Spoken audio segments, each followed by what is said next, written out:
안녕하세요. 정보가 세상을 바꾼다의 인포뱅크입니다. 이번에 전해드릴 내용은 중국 포스트 무어 시대의 실리콘 카바이드 3세대 반도체 직행 준비, 미국의 제재 벗어나 세계 강자로에 대해서 한번 알아보겠습니다. 여러분의 구독, 좋아요 한 번씩 눌러주시고 이야기 시작을 해보겠습니다. 지금 미국의 반도체 제재에 벗어나자라고 해서 3세대 반도체로 직행하는 중국입니다. 그런데 지금 이게 성공을 할까? 라는 내용까지 제가 한번 이야기를 해드리겠습니다. 지금 미국의 반도체 제재에 반격을 준비하는 중국입니다. 중국이 반도체 제재에 대한 반격을 준비하고 있습니다. 이를 위해서 중국의 국가 역량을 총동원해서 차세대 반도체 기술을 선도적으로 확보함에 따라서 반도체 자립, 말하자면 반도체 굴기를 이어나가겠다라는 것이죠. 5월 14일 날입니다. 한참 됐죠. 벌써 한 달이 넘었는데 시진핑 국가주석의 경제 책사인 류호 부총리, 굉장히 유명한 사람입니다.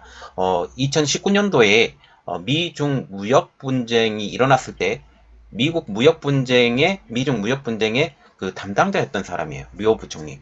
이분이 중국에서 열린 국가과학기술체제 개혁 및 혁신체제 건설 영도 소조 회의에서 나온 반도체 관련 발언이 지금 한 달이 넘은 지금의 주목을 받고 있어요. 이 소식을 전했던 지금 언론사가 블룸버그 통신 그리고 사우스 차이나 모닝 포스트예요. 이들이 어떤 말을 했는지 자세히 한번 알아보겠습니다. 그가 한 중요한 발언은 다음과 같은데요. 포스트 무어 법칙 시대에 전폭적인 반도체 기술에 관한 토론이 이루어졌다라고 한마디가 지금 나왔는데 이것에 대한 분석이 지금 신묘막측을 해요. 그 이유를 제가 알려드리겠습니다. 그의 이 발언은 국무부 홈페이지인 정부망의 보도문에 지금 올라와 있기 때문에 지금 보시면 국무원의 홈페이지에 올라왔다라고 하는 것은 되게 중요한 내용이다라고 지금 보시면 됩니다. 지금 그러면 이들이 언급했던 무어의 법칙이 무엇이냐라는 것이죠. 인텔의 공동 설립자인 골든 무어가 한 말로서 반도체 직접 회로의 밀접도가 18개월마다 배로 증가한다라는 거죠. 그런데 지금 무어의 법칙은 깨졌죠. 깨졌는데 왜 지금 이 시기에 무어의 법칙이 다시 나왔느냐는 거죠. 미국 등 지금 서방 선진국들이 현대 주도하고 있는 실리콘 웨이퍼 기반의 반도체 기술에서 벗어나서 신소재로 만들어진 3세대 반도체 산업으로의 직행의 의지의 표현으로 보여진다고 지금 사우스 차이나 모닝포스트와 블룸버그 통신은 지금 이야기를 하고 있어요. 그러면 지금 실리콘 웨이퍼 기반의 반도체가 어떤 상태냐? 기술의 한계에 봉착해 있다는 거죠. 더 이상의 기술의 진전이 거의 없을 것 같아요. 그리고 그렇기 때문에 반도체 후공정의 기술이 점점 발전하고 있습니다. 반도체 후공정 기술도 이제는 기술의 한계가 거의 도래한 것 같다라는 지금 이야기가 나오고 있어요. 이렇게 되면서 이제 실리콘 대신에 실리콘 카바이드나 다른 소재를 가지고 이제는 반도체를 만들어서 좀 더 효율적인 반도체를 만들어야 되지 않느냐라는 이런 이야기가 나오고 있어요. 즉 실리콘 웨이퍼 기반의 작은 칩에 더 많은 트랜지스터를 넣는 기술이 이제는 한계에 봉착했다는 것이죠. 이제 실리콘의 대안으로 주목받고 있는 새로운 소재, 그것은 무엇이냐? 실리콘 카바이드라고 불리는 SiC, 그리고 지라칼륨으로 불리는 GaN, 이 두 가지 소재가 지금 차세대, 3세대 반도체에 주목을 받고 있습니다. 즉 중국은 지금 3소재로 알려진 실리콘 카바이드나 쥐라칼륨 등에 대한 기술적 논의가 있었다라는 것을 이젠 짐작을 할 수 있겠죠. 그래서 지금 실리콘 카바이드와 같은 경우는 일부가 대중화가 됐어요. 대중화가 됐지만 이 기술은 지금 초보 단계 수준으로 지금 알려지고 있습니다. 효율은 더 좋지만 지금 무궁무진하게 발전할 분야는 더 있다라고 지금 발표가 나오고 있어요. 블룸버그 통신에 의하면 전통적인 실리콘이 아닌 신소재와 새 장비에 의존하는 새로운 영역에서의 아직 주도하는 회사가 없고 그리고 국가도 없기 때문에 미국과 동맹에 의한 제재를 회피하려는 중국의 최고의 기회가 될 것이다 라고 지금 말을 하고 있어요. 말하자면 실리콘 카바이드나 지라칼륨 같은 경우는 지금 현재 중국의 미래의 반도체에 대해서는 굉장한 차세대 반도체로서의 매력이 있다. 이것을 개발하기만 하면 세계 반도체 주권까지 지울 수 있기 때문에 굉장한 것이다 라고 지금 말을 하고 있다는 거죠. 즉 중국의 이러한 시도, 이것은 중국에게 반도체에서 미국의 영향력을 완전히 뿌리칠 수 있고 앞으로 전진해 나갈 수 있는 좋은 시도로 볼 수 있다라는 거죠. 그런데 중국의 시도는 성공할까라는 의문점이 딱 붙게 되는 거죠. 제가 결론적으로 말하면 정말 힘들다. 뭐 성공하지 않는다라는 말은 아니지만 지금 중국이 가지고 있는 기술력으로는 힘들다라고 지금 결론이 났어요. 그 내용을 조금 알아보겠습니다. 중국은 사실 반도체 분야에서 전체적으로 선진국에 뒤져져 있어요. 지금 반도체를 만드는 기술이나 아니면 반도체 소재를 만드는 기술이나 이 모든 것들이 중국은 현격하게 떨어져 있다는 거죠.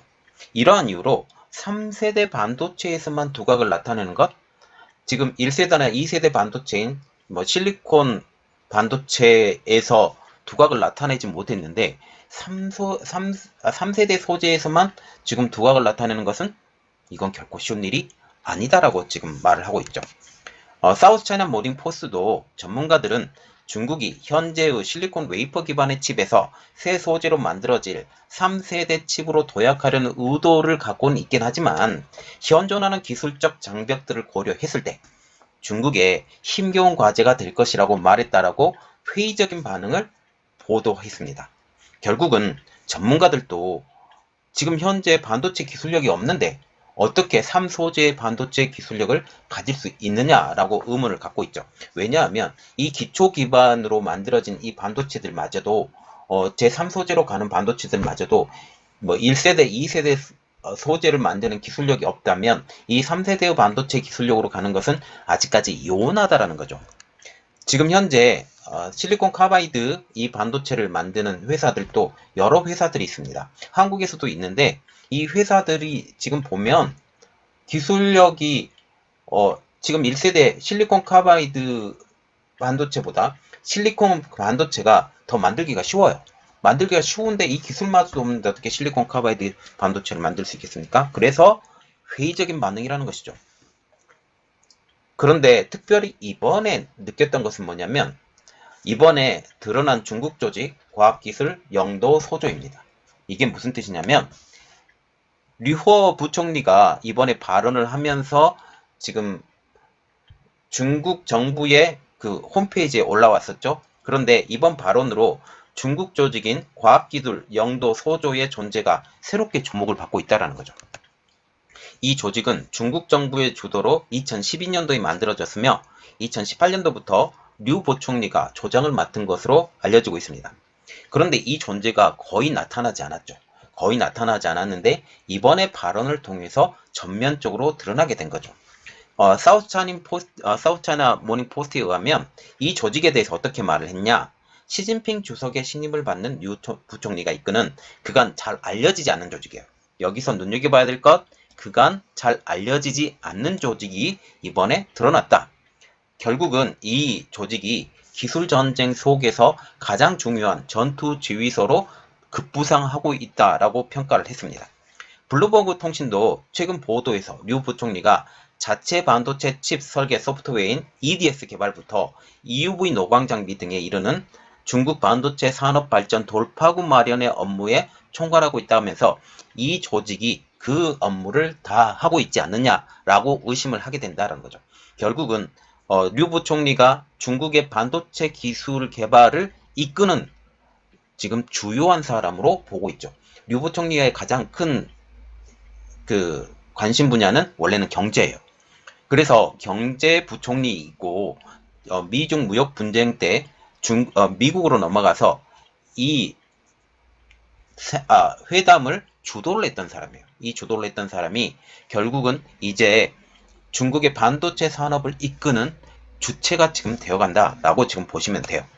중국은 지금 이렇게 말을 하고 있어요. 블룸버그 통신에서. 중국은 1960년대 핵폭탄을 개발할 때처럼 국가의 모든 역량을 총동원하는 방식으로 반도체 개발에 매진하고 있다라고 지금 블룸버그 통신은 전하고 있는데 결국은 지금 중국이 역량을 모두 다 쏟아부어서 반도체를 선점하겠다라고 말을 하게 된다는 거죠. 그리고 이번에 실리콘 카바이드와 같은 경우는 나노 경쟁에서 굳이 7나노 이하 공정으로 사용하는 EUV 공정이 지금은 필요가 없는 상태예요.